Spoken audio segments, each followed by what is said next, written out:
OLED TV, colores perfectos, imagen perfecta, presenta. Videos filtrados han puesto contra las cuerdas a funcionarios y empleados públicos. La semana pasada el reportaje de un video del sistema penitenciario refleja la vulnerabilidad del Estado. El Ministerio Público ha cerrado filas en torno al director Nicolás García. Él por su parte ha respondido y de eso hablaremos esta noche. Participe con la etiqueta SF Revelaciones. Veamos un fragmento de la entrevista.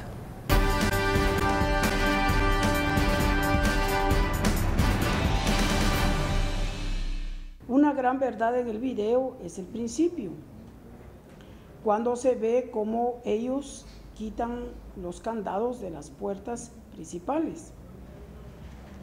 Y esa era la realidad en Fray Janes 1 hasta ese momento. Y en ese diálogo claramente se escucha cuando se les hace ver a ellos la desaparición de esas 4 personas. Se les menciona que se les ha visto en X o Y lugar. Esa es una estrategia para dominar la situación. Investigadores dicen, hemos tenido versiones que estas personas se han visto en la Carolingia y en la Boca del Monte. Ahí lo escucho yo. Entonces lo tomo y lo manejo como una estrategia para decirles, señores, ustedes están mintiendo, ustedes no los mataron. Actualmente ellos no cuentan con lujos, actualmente ellos están en un área segura. Se les está pidiendo a estos muchachos que ya no extorsionen, que ya no maten gente inocente. ¿Cuál es el delito? ¿Cuál es el pecado en eso? No. No hay pacto, ni con ellos ni con nadie. Mire, tengo 1000 amenazas de muerte. Y yo sé que me van a matar, yo lo sé. Y yo se los he dicho a ellos, yo ya estoy muerto. Así como lo escuchan. Yo sé que tarde o temprano me van a matar. ¿Por qué? Vaya al sector 11 y ahí va a encontrar la respuesta. Jamás se les ha dado beneficios de nada. Se les ha dicho claramente, y oiga, porque eso es mandato legal. La Constitución me lo ordena. La ley del régimen penitenciario me lo ordena. El debido resguardo en beneficio de la sociedad. LG OLED TV, colores perfectos, imagen perfecta, presentó. Bienvenidos a Sin Filtro SF Revelaciones. La semana pasada publicábamos un reportaje en donde se veía al director del sistema penitenciario pactando, negociando con los jefes de la rueda de la pandilla Barrio 18. Él niega que esto sea un pacto y que es más una estrategia para mantener el control en las cárceles. En la entrevista que usted acaba de ver, este fragmento, él aclara su postura respecto al tema. El Ministerio de Gobernación también cerró filas alrededor de Nicolás García y de eso hablaremos esta noche. Damos la bienvenida a nuestros analistas, Philip Chicola y Estuardo Zapeta. Muy buenas noches. Buenas noches. Bueno, ya tenemos finalmente la contraparte. En su momento se buscó al director del sistema penitenciario, pero él por cuestiones de agenda no nos dio la entrevista. Ahora ya aclara su postura, dice qué es lo que estaba pasando, da su versión de lo que sucedía en el video. Él hasta expresa que, bueno, ya para muchos él ya es un funcionario que tiene una pena de muerte, porque así se lo han declarado los jefes de las pandillas, y dice que esta filtración de imágenes es una estrategia para desacreditar el trabajo que está realizando en el sistema penitenciario. Comenzamos con Estuardo. Estuardo, ¿qué opinas de las declaraciones de Nicolás y la reacción del Ministerio de Gobernación al video que se publicó la semana pasada? Primero, me parece una de las más extrañas estrategias de control de presos. Pues él dice que es una estrategia, yo pues sorprendidísimo de una estrategia de esa naturaleza, eso es lo primero. Lo segundo también es que hoy salieron publicados ya los acuerdos, las actas de los acuerdos que hubo entre pandilleros y el señor director y el sistema también, y el sistema, la gente del sistema penitenciario. Y ahí sí se les deja, él dice no hay lujos, pero precisamente en las actas donde él firma y firman también los mareros, es claramente los televisores que entran. De hecho, entran televisores casi como el que tenés atrás, ven que, ¿verdad? Pantallas impresionantes, y él dice que no tienen lujos. Ese tipo de accesorios, él dice, bueno, hay momentos en los que se tiene que ceder para mantener el control de las cárceles. ¿Estamos entonces nosotros aceptando que hay que entrar ese tipo de artefactos para, bueno, mantener tranquilos a los Y lo interesante reos? es que no es solo para mareros, ¿verdad? Si uno ver Mariscal Zavala es impresionante también, ¿verdad? Por la cantidad de electrodomésticos, la cantidad de televisores y la cantidad de cosas que hay, pero no me refiero a eso, me refiero al punto que en realidad no se tiene control. Entonces la estrategia es bien burda, la estrategia no tiene sentido, la estrategia me parece a mí no solo burda, sino infantil, y jugar a que soy víctima porque me van a matar, porque entonces que renuncie, pues, o sea, si no quiere estar ahí y tiene peligro y todo eso, pues hay una puerta de salida y esa se llama renuncia. Ahora, lo sorprendente es que también hay acusaciones sobre el mismo Nicolás acerca de cuánto dinero podría haber recibido por dejar en libertad a un grupo, a ciertos mareros que están en el liderazgo de las maras. Y estos estarían desde afuera, verá como Dulce lo demostró, porque los mareros decían, porque por ejemplo Santana había muerto, y no es cierto, porque a Santana lo agarraron vivo allá por Chinautla, y entonces no es cierto, y que han visto a los otros y todo eso, mecanismos de control.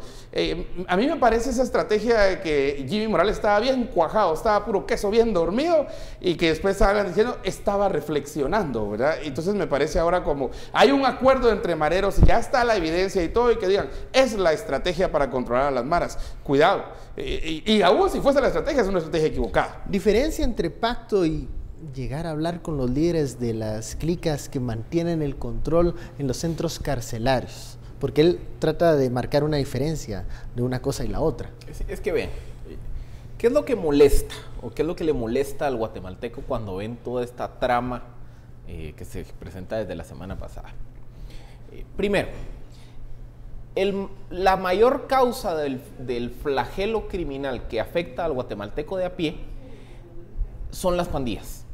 La materialización de la criminalidad y de la violencia de las pandillas es lo que tiene mayor efecto sobre la percepción de inseguridad en el país. ¿Por qué? Porque las pandillas están detrás o están asociadas a un porcentaje significativo de los homicidios. Las pandillas son los principales operadores del delito de la extorsión, que es sin duda el mayor flagelo criminal que afecta hoy a los guatemaltecos. Entonces, ¿qué ocurre? En ese entorno de psicosis, el guatemalteco lo que dice es, captúrenlos, que el Estado haga ejercer su fuerza de coerción. Entonces, cuando viene el Estado, los captura y los manda a la cárcel, nos topamos con que las cárceles, en lugar de ser ni siquiera centros de rehabilitación, centros de alejar a estos antisociales de la sociedad guatemalteca, resulta que las cárceles se van a convertir en universidades del crimen. Resulta que adentro de las cárceles se coordinan los actos criminales que ocurren hacia afuera. Ocurre que las autoridades del sistema penitenciario no tienen control efectivo de la cárcel. Como no tienen control efectivo de las cárceles, los pandilleros llaman, coordinan, llevan a cabo reuniones delictivas, salen de la cárcel, y entonces digamos que siempre la percepción que había es que la incapacidad del Estado de controlar las cárceles era producto de la disfuncionalidad del sistema. O sea, como el sistema no funciona, pasa ese desastre. Pero cuando yo miro un video a un director del sistema penitenciario, que en teoría es quien debería estar poniendo orden adentro de los presidios, no vos, que porfa, mira, que te encargo, que no hagan crímenes, que vos, mira, fíjate que me contaron que te vieron en no sé dónde. Imagínense el choque que le genera al ciudadano de a pie decir, puchica, menos mal que él es el encargado de que esos pandilleros no cometan actos ilícitos desde las cárceles. Ese es el primer foco de cuestionamiento de golpe que se hace, es a cuenta de que un director de presidios negocia con los presos, cuando los presos, realmente en un sistema funcional, el Estado tiene control de la cárcel. Y la negociación de los presos es, bueno, nos dan tiempo de jugar media hora o 45 minutos. Esa es la negociación. Esa es la negociación que hay en las cárceles funcionales. En nuestras cárceles bananeras es, porfa, no te salgas de la cárcel, que nos vamos a meter en problemas vos y yo, que porfa, mira, ya no andes coordinando extorsiones, no, hombre. Ahora, la realidad del sistema penitenciario, lo hablábamos acá cuando se publicó el reportaje, es, si se cambia el director del sistema penitenciario, ¿qué diferencia pudiera marcar el que viene con una situación del estado de vulnerabilidad en ese estilo, en ese lugar, sin autoridad en ese espacio? Mira, yo creo que no, el cambio no marcaría ninguna diferencia, porque digamos hoy está Nicolás y en todos sus arreglos que él tiene con los mareros ahí, y disfrazado ahora de estrategia. Es que Nicolás, ¿de verdad crees que vos querés que te creamos que es estrategia? Es que también cuando le ven la cara a uno dice, a ver, televidente, ¿ustedes creen realmente que es estrategia? Numeral SF Revelaciones. Pero aquí hay otro problema enorme, y es que creo yo que la presión más grande de Nicolás no ha de ser los mareros. ¿Y cómo así, verdad? Creo que la presión más grande ha de venir del ministro. Creo que la presión más grande ha de venir de otros entes de seguridad que le dicen, mira, mantenete a aquellos entretenidos allá. Ojo que las cárceles no es para entretener a ningún reo, no estoy hablando solo de mareros, a nadie en Mariscal Zavala ni a ningún otro lado. De hecho, aquí están preguntando cuándo se va a revelar todo lo que está en Mariscal Zavala. Ojalá se revele y sea pronto. Pero este no es un centro de entretenimiento. Las cárceles son, entonces, no solamente es el cambio, es las presiones que va a ejercer el ministro. ¿Por qué? Porque la lógica es, si se presiona por aquí, aquellos van a atacar por este lado. Y entonces nos van a crecer los niveles y las estadísticas de criminalidad. Entonces mejor mantenerlos ahí tranquilos y quietos. Si esa es la estrategia, por lo que yo entendí, que es mejor que se mantengan quietos y ahí, dales televisores y dales refris y dales todo, entretenerlos para que no salgan a matar inocentes. Pero cuidado, porque fíjense que aquellos están siendo entretenidos, pero igual están matando inocentes en la calle.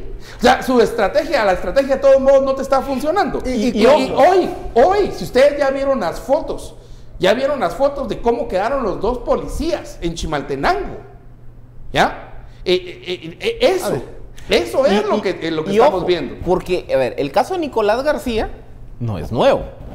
A ver, estas relaciones entre directores del sistema penitenciario y presos viene, por ejemplo, está el caso de Vidal Requena, que fue director del sistema penitenciario hace como casi 10 años, que hay una acusación en su contra por enriquecimiento ilícito, porque resulta que el señor se beneficia financieramente de un puesto en que, por cierto, no es tan bien pagado. Entonces la pregunta del millón es, ¿a cuenta de que un director del sistema penitenciario se compra casas, carros y un montón de cosas más?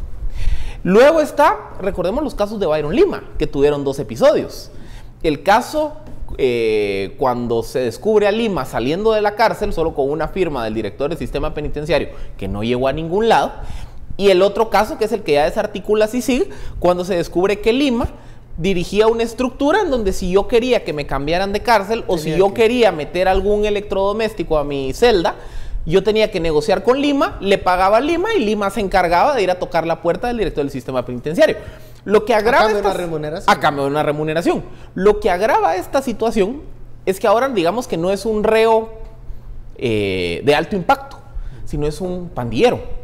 Y entonces digamos que entre Lima, que era un reo de alto impacto, y el pandillero que genera psicosis colectiva, los guatemaltecos se ponen como la gran diabla de ver al pandillero tomando decisiones o hablando al tú por tú con el director del sistema.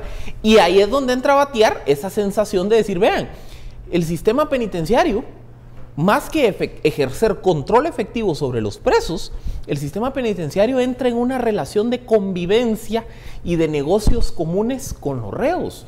Y ahí es donde se empieza a generar todas estas dudas que mencionaba Estuardo.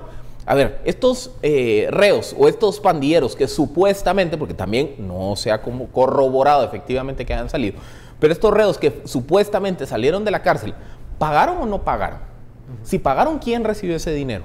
¿Y por qué se generan todas estas dudas? Porque volteamos a ver la historia de los últimos 10 años del sistema penitenciario y esa ha sido la historia. Y cuando se realizan los traslados, por ejemplo, de reos de una cárcel a otra, muchas veces se realizan estas amenazas de que va a haber una respuesta violenta por parte de las pandillas que se encuentran en las calles.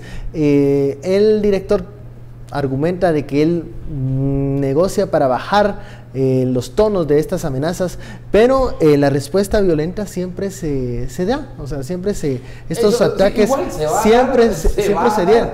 Y yo pongo de ejemplo otra vez, y no lo echemos en saco roto, lo que pasó hoy en Chimaltenango, los policías asesinados, ¿verdad? Con el presunto amarero que llevaban ahí. Entonces, se entretiene a los, y me refiero al sistema, no a personas. El sistema entretiene a los que están adentro, pero los que están afuera, conducidos y dirigidos por los que están adentro, siguen haciendo sus fechorías afuera. Y entonces, más allá del sistema penitenciario y junto con el sistema penitenciario, aquí hay que también ver que tienen un fallo enorme, un cortocircuito en el sistema de inteligencia civil. Aquí también estamos teniendo un serio problema en el área de inteligencia, porque si los de inteligencia no tienen la capacidad, digamos, para determinar, por ejemplo, lo que podría suceder y adelantarse para eso sirve la inteligencia, para información, no solo son datos que van generando un círculo de inteligencia para tomar una decisión. ¿Cuál va a ser esa decisión? Adelantarse a las amenazas y la posibilidad que, como dijeron los mareros, mueran inocentes en este lado. Entonces, también hay que ver a otro gran componente de este proceso que estamos sufriendo los guatemaltecos, que es el sistema de inteligencia. Y aquí tenemos Secretaría de Inteligencia Civil, vamos a la primera pausa de la noche. Vamos a seguir hablando de estas revelaciones, estos audios, estos videos que pues dan a conocer ciertas interioridades del sistema penitenciario que este día el director pues rechaza, dice que todo es una estrategia para desacreditar el trabajo que se está haciendo en las cárceles. ¿Qué opina usted al respecto? Envíe sus comentarios y opiniones con la etiqueta SF Revelaciones. Volvemos.